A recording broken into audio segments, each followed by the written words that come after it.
I have often considered conducting a social experiment here at the parish. We're not going to do it, but if I were to ask for a show of hands of all of you who have a family member, maybe it's a spouse, a sibling, oftentimes it's a child, but it may even be a parent, a family member who no longer attends Mass, one who is not married in the church, perhaps one who hasn't even baptized their children. I would assume that I would have more hands raised than not. Perhaps I might even have every hand raised. The nuns, or those who do not claim any affiliation with any particular church, is the fastest growing religious group in the United States, comprising 20%, or 1 out of 5 citizens. Recently, it has surpassed in number that of Catholics. As we go down the ladder, as we get younger in the generations, the percentage actually increased, meaning that the problem is not getting better, but it's getting worse. It's actually picking up speed. Now, we might be tempted just to shrug our shoulders and say, well, that's just the way of the world. That's the way it's going. To each his own. Who am I to judge as long as they're not hurting anybody? But the level of depression, of anxiety, of sadness, and even of suicide is rapidly increasing at a similar rate. Is there a coincidence? Now, part of the problem might be those who are suffering from this pandemic may not be searching for a cure, or they might be searching for a cure in all the wrong places. But another part of the problem may be that those who are meant to provide the cure are not providing it, or maybe they are providing it in all of the wrong ways. Last year, I read an essay titled From Christendom to Apostolic Age. And in it, the author is describing the changing landscape of our culture over the last few generations and how it relates to our faith. The age of Christendom is one in which everything and everyone is moving generally in the same direction. Family and friends, school and sports, even entertainment. We would have such things as blue laws that would govern commerce. We would have stricter ratings to regulate TV and movies. We probably wouldn't even be surprised if someone opened class or a game or some kind of public event with a prayer. In an age of Christendom, parents can even moderately consider themselves just one member of a larger team, raising their children and forming the next generation. But an apostolic age is one that is similar to those first apostles when they found themselves immersed in a pagan and hedonistic Rome. Who are they supposed to trust? The author of this essay provides an analogy of a canoe in a river to describe families, Christian families, in the midst of their particular cultures or their particular times. He says a family in an age of Christendom is like a canoe that is floating downstream, together with the current and everything else.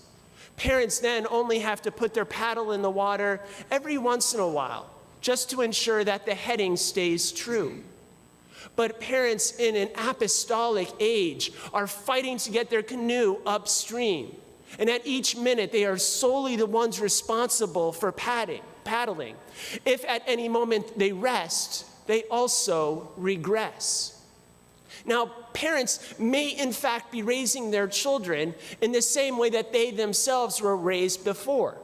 But the difference between then and now is the fact that the current has totally changed course. It has flipped 180 degrees, such that what worked back then is no longer sufficient now.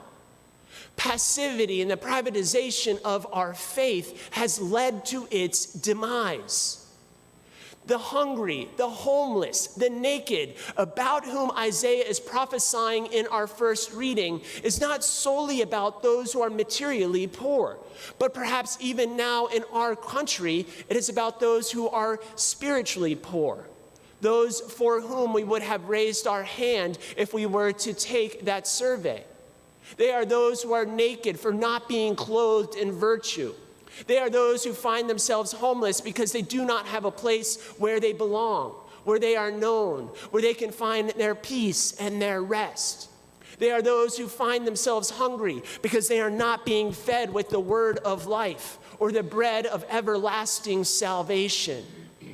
Well, somebody needs to do something then, right? Yes. You are the salt of the earth. You are the light of the world.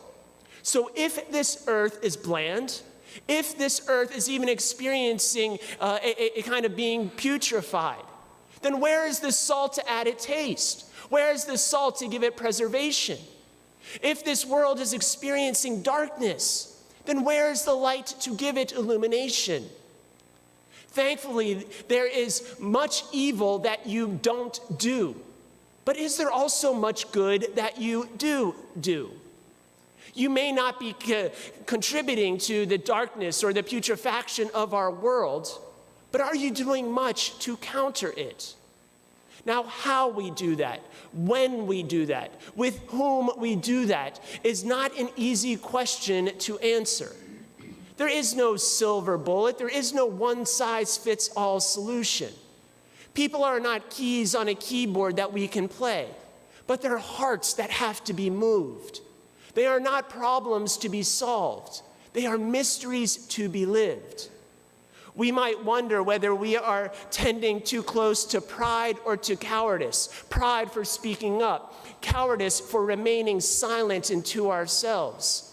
And to answer this question, it takes prudence as well as sympathy, but it also takes honesty.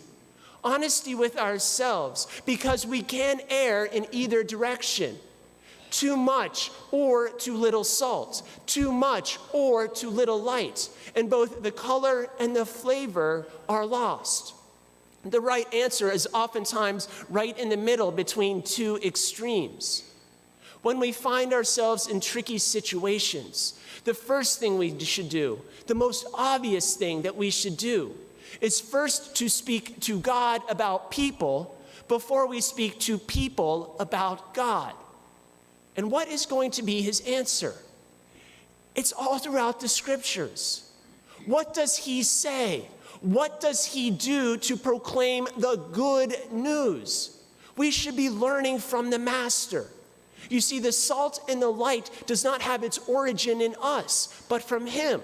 And we must first receive before we are able to give to another. The more we conform our lives and our will to the lives and the will of God, the more his mind will illuminate ours in doing what needs to be done. A Christian is one who knows when to speak about God and when to say nothing, letting love alone speak. Both salt and light give of themselves, even sacrifice of themselves for another, becoming lost or forgotten in the process. Both salt and light bring out the color and the flavor that is already intrinsic in the thing.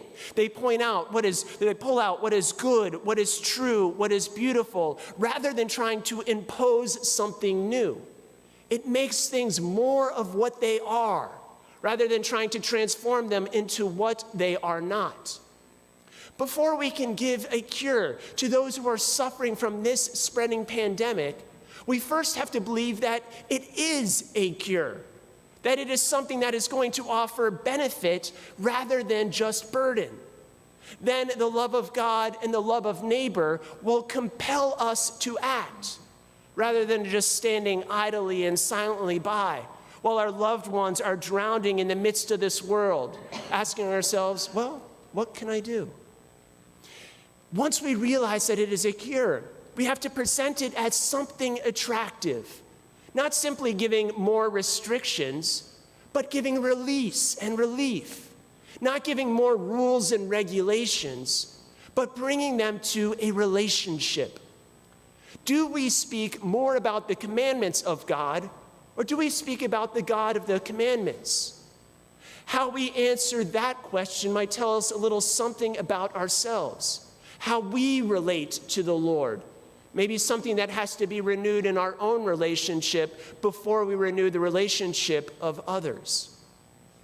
Like Paul, we do not have to come with the sublimity of words or of wisdom, but we do have to come pointing to and preaching Christ crucified. There in one and the same symbol, we see the truth, the reality, the price, and the ugliness of sin.